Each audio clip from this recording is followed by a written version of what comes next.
తెలంగాణ రాష్ట్రంలో హైదరాబాద్లో ఇంత గొప్ప హాస్పిటల్ ఉన్నది అని గుర్తించడం, ప్రపంచ దేశాలందరికీ తెలిసేట్టుగా వాళ్ళు చెప్పడం వల్ల మన నగరం యొక్క ప్రతిష్ట పెరిగింది.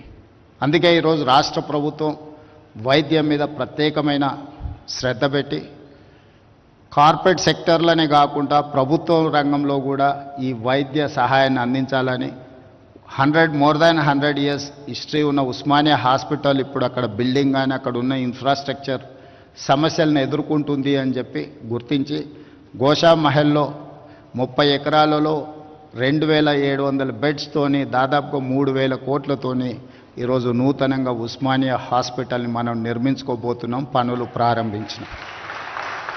ఇది పేదలకు వైద్యాన్ని అందించడే కాదు, చదువుకునే విద్యార్థులకు చదువుకోవడానికి సరైన వసతులు కల్పించడంతో వాళ్ళు వన్ ఆఫ్ ద బెస్ట్ డాక్టర్స్గా వాళ్ళు నేర్చుకోవడానికి అవకాశం ఉంటుందని, అదేవిధంగా నిమ్స్లో కొత్తగా న్యూ బ్లాక్ను ఒక 2000 బెడెడ్తోని నిమ్స్లో ఒక కొత్త బ్లాక్ను మనం స్టార్ట్ చేసుకుంటున్నాం. అదేవిధంగా వరంగల్లో ఇంకొక 2000 బెడెడ్ హాస్పిటల్ని మనము నిర్మించుకుంటున్నాం, ఆల్మోస్ట్ కంప్లీట్ అయ్యే స్టేజ్లో ఉంది. అదేవిధంగా టిమ్స్ అల్వాల్ సికింద్రాబాద్లో అల్వాల్లో ఇంకొక 1000 బెడెడ్ హాస్పిటల్ని మనం కట్టుకుంటున్నాం. అదేవిధంగా ఎల్బీ నగర్లో కూడా ఇంకొక 1000 బెడెడ్ హాస్పిటల్ని కట్టుకుంటున్నాం. సనత్ నగర్లో ఇంకొక 1000 బెడెడ్ హాస్పిటల్ని కట్టుకుంటున్నాం. ఇవన్నీ దాదాపుగా ఒక ఉస్మానియా హాస్పిటల్ కంప్లీట్ చేయడానికి 2.5 years పట్టొచ్చు. మిగతా హాస్పిటల్స్ అన్నీ కూడా బై December 9th, 2025 అంటే ఈ సంవత్సరం ఆఖరు లోపల దాదాపుగా 7000 పడకల ఆసుపత్రులను తెలంగాణ రాష్ట్ర ప్రభుత్వం మీతో కాంపీట్ చేసే విధంగా, అంటే మేము ఏఐజీకి వస్తే ప్రజలు ఏ విధంగా ఇంత గొప్పగా ఉంది అని అనుకుంటున్నారో మా ప్రభుత్వ రంగంలో కూడా మీతో కాంపీట్ చేసే విధంగా ఈరోజు అన్ని వసతులను ఏర్పాటు చేయండి అని ఒక కమిటీని కాన్స్టిట్యూట్ చేసి మీ అన్ని హాస్పిటల్స్ని విజిట్ చేయించి. ఎందుకంటే చాలామందికి గవర్నమెంట్ హాస్పిటల్కి వెళ్ళంగానే ఇంకా ప్రాణాలు పోతాయేమో, గవర్నమెంట్ హాస్పిటల్కి వెళ్ళడం అంటే బ్రతకడానికి కాదు చావడానికే వెళ్తున్నామేమో అనే ఒక అభిప్రాయం చాలామందిలో నాటుకుపోయింది. ఆ అభిప్రాయం నుంచి ప్రజలను దూరం చేయాలనేది నా ఆలోచన. ప్రభుత్వం ప్రజల యొక్క వైద్యం కోసం చాలా మొదటి ప్రాధాన్యత ఇస్తుంది. ప్రభుత్వానికి అత్యంత ప్రాధాన్యతలో విద్య, వైద్యం ఈ రెండిటికి హయ్యెస్ట్ ప్రయారిటీ కింద మేము ఫండ్స్ దాదాపుగా ఇప్పుడు 11,500 కోట్లు ఈ రంగానికి రాష్ట్ర ప్రభుత్వం బడ్జెట్ కేటాయించింది. ఒక సంవత్సరంలో 21,500 కోట్ల రూపాయలు విద్య కోసం కేటాయించాం. సో నేను ముఖ్యమంత్రిగా బాధ్యత చేపట్టిన తర్వాత పేదలకు ఉచితంగా వీలైనంత మేరకు వైద్యాన్ని అందించాలి, పేదలకు నాణ్యమైన విద్యను అందించాలనే ఒక ప్రాధాన్యత క్రమాలు పెట్టుకొని మేము ముందుకు వెళ్తున్నాం. ఇందులో ఏమాత్రం అవకాశం ఉన్నా మీ సమయాన్ని మీరు కేటాయించుకుంటూనే ప్రభుత్వం చేపడుతున్న కార్యక్రమాలకు కూడా మీ వంతు సహకారం ఉండాలి.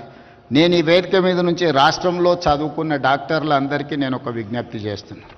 సంవత్సరంలో ఒక్క నెలైనా ప్రభుత్వ ఆసుపత్రులలో పనిచేయండి.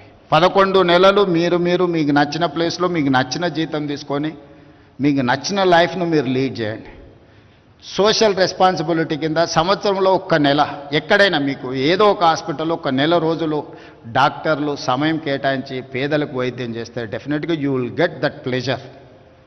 మనం ఒక వృత్తిలో మేము పబ్లిక్ లైఫ్లో ఉన్నప్పుడు చాలా రకాల పనులు చేస్తుంటాం, కానీ జాబ్ సాటిస్ఫాక్షన్ కోసం, పర్సనల్ సాటిస్ఫాక్షన్ కోసం కొన్ని సెలెక్టెడ్గా కొన్ని పనులను ప్రత్యేకంగా సమయం కేటాయించి పని చేస్తూ ఉంటాం ప్రజాప్రతినిధులుగా. అదేవిధంగా నేను డాక్టర్లకు విజ్ఞప్తి చేస్తున్నా, సంవత్సరంలో ఒక నెల మీ ఇష్టం ఏ హాస్పిటల్లో ఏ నెలలో పనిచేస్తారో మీరు గవర్నమెంట్కి ఇండికేట్ చేయండి. నేను అధికారులకు చెప్పిన, not only in Hyderabad, in Telangana, అమెరికాలో చాలామంది డాక్టర్లు ఉన్నారు. వాళ్ళ పేరెంట్స్ని చూడడానికో ఫ్యామిలీని కలవడానికో స్పెషలిస్టులు ఇండియాకు వస్తున్నారు. They wanted to serve something, but they don't have any platform where to go, how to go, where to serve, when to serve. They don't have any information. That is why I have told my people to create a platform, ask them to put some information. వాళ్ళు ఎప్పుడు మన దగ్గరకు వస్తుండ్రో, ఏ సమయం ఇవ్వగలుగుతారో, కనీసం ఒక 1 week ఇచ్చిందంటే ఆ 1 weekలో నిమ్స్లోనో ఉస్మానియాలోనో ఎక్కడైనా స్పెషలిస్టులు ఆ పేషెంట్లను అడ్రస్ చేస్తే వాళ్ళు అట్లీస్ట్ ఫిజికల్గా ఒకసారి చూస్తే తర్వాత ఆన్లైన్ అయినా వాళ్ళు అడ్వైజ్ చేయడానికి అవకాశం ఉంటుంది. సో ఈరోజు ఆర్టిఫిషియల్ ఇంటెలిజెన్స్ నుంచి సాంకేతిక రంగంలో one of the best city జీసీసీలో కానీ ఐటీ కంపెనీలో కానీ ఈరోజు ప్రపంచంలో Hyderabad one of the destination.